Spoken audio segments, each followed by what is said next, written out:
In the time I have left, I want to talk about some social issues. Okay. Roe v. Wade, you think it should be reversed? I think it should, and I think that states should be able to decide that issue. It's a critical issue for so many women. It is. You believe women should not have that choice?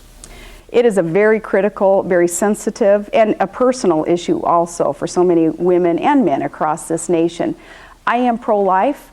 I do respect other people's opinion on this also.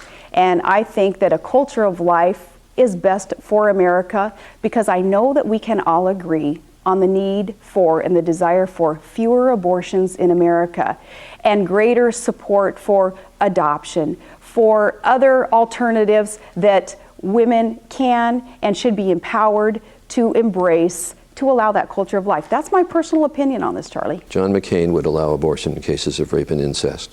You believe in it only in the case where the life of the mother is endangered? That is my personal opinion. Would you change and accept it in rape and incest?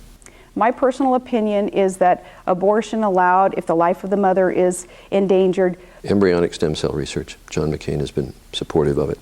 We're seeing good progress, and we've got great encouragement with researchers finding adult skin cell research that is proving productive towards curing these diseases. But doctors tell me that still most promising, we don't know yet about adult stem cells, most promising embryonic stem cells, that's what they need to work with, yes or no?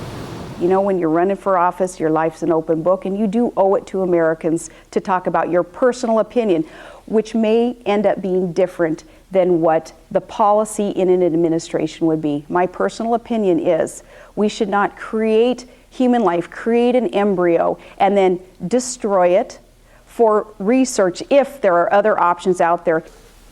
I'm still not clear. You said people owe it. You said, well, my life's an open book. They need to know what I think. And I gave you my personal opinion. Creating an embryo and then destroying it, that is not something that personally I support. I'm sorry. Okay. Homosexuality, genetic or learned? Oh, I don't know, but I'm not one to judge. And you know, I'm from a family and from a community with many members of many diverse backgrounds, and you know, I'm not going to judge someone on whether they believe that homosexuality is a choice or genetic, and I'm not going to judge them. Guns. 70% of this country supports a ban on semi-automatic assault weapons. Do you? I do not, you know, here again, life being an open book here as a candidate. I'm a lifetime member of the NRA. I believe strongly in our Second Amendment rights. That's kind of inherent in the people of my state who rely on guns for not just self-protection, but also for our hunting and for sport also. It's a part of the culture here in Alaska. I've just grown up with that. Isn't gun violence in America a health issue?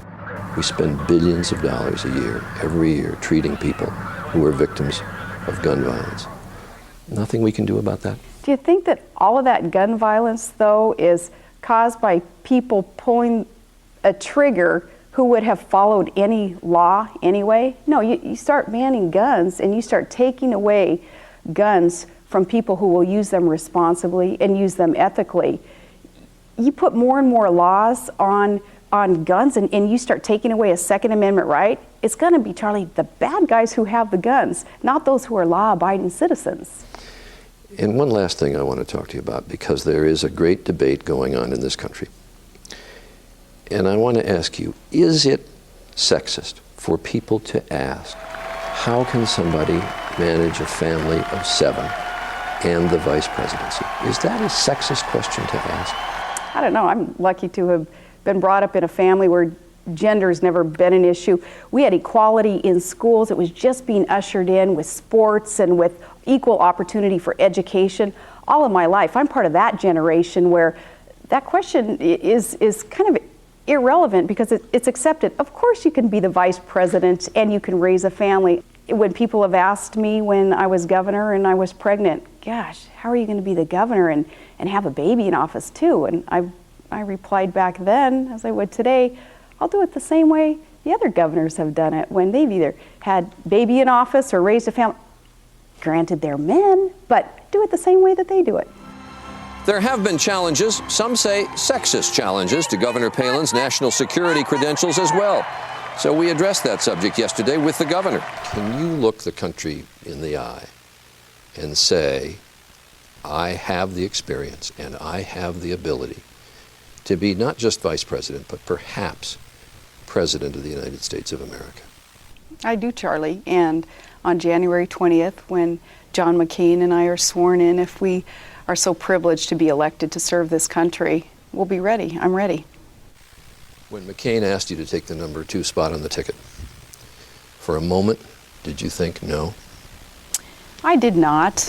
I answered him yes because I have the confidence in that readiness and knowing that you can't blink. You have to be wired in a way of being so committed to the mission that we're on, reform of this country and victory in the war.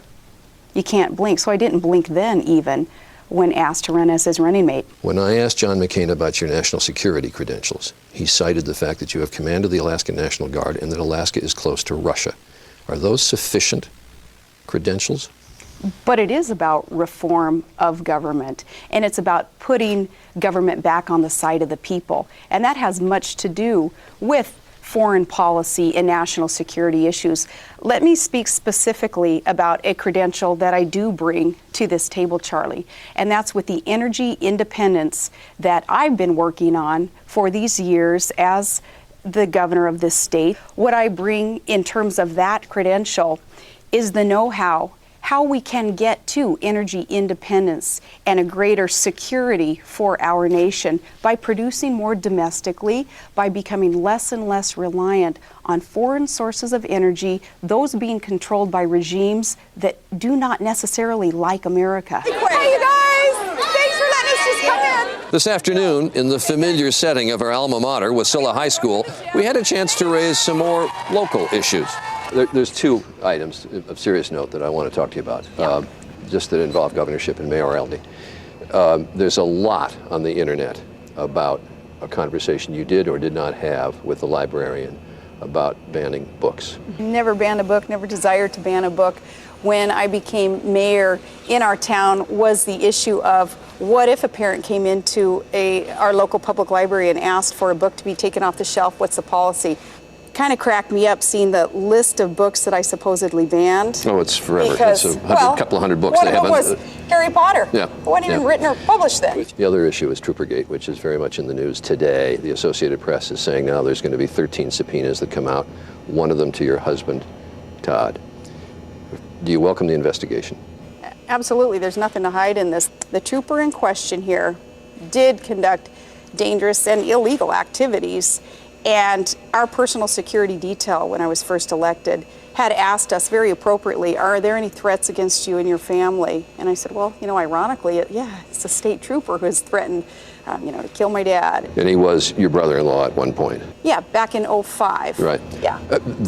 You mentioned the Personnel Board. It's a bipartisan legislative group that's working at it now, which you said was fine until you got named as the vice presidential nominee, and then you said the Personnel Board ought to handle it. Our state statute says if there is a question about actions of the governor, lieutenant governor, or attorney general, you go to the Personnel Board. So we've said all along that that's appropriate. But the issue that people are asking about was, first they've got it wrong and they say, did I fire a trooper because there was an issue back in '05 about him as he was divorcing my sister? And no, nobody fired the trooper. He's still a trooper. To this day, he's out there. But the issue is the commissioner who was his boss, was he pressured to fire that trooper? That's the underlying issue here, right? Monaghan. Commissioner Monaghan.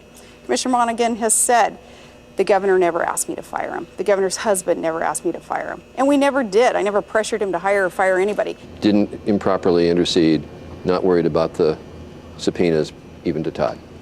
No, because I know that Todd, too, never pressured Commissioner Monaghan. He did very appropriately, though, bring up those concerns about a trooper who was making threats against the first family, and that is appropriate. Sarah Palin has been in this building as a student and a parent and seems just as comfortable here as a candidate. And this is your trophy, I understand, over here? One of them must be, we were state champs in '82. Yes, Right here. we were. Right here. And 50-48 over East. it was And that a was the close closest game. It was close. And Remember how many points you scored?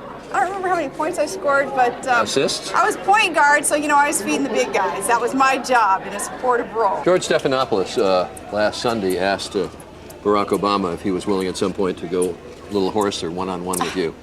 You ready to do it? That would be a blast.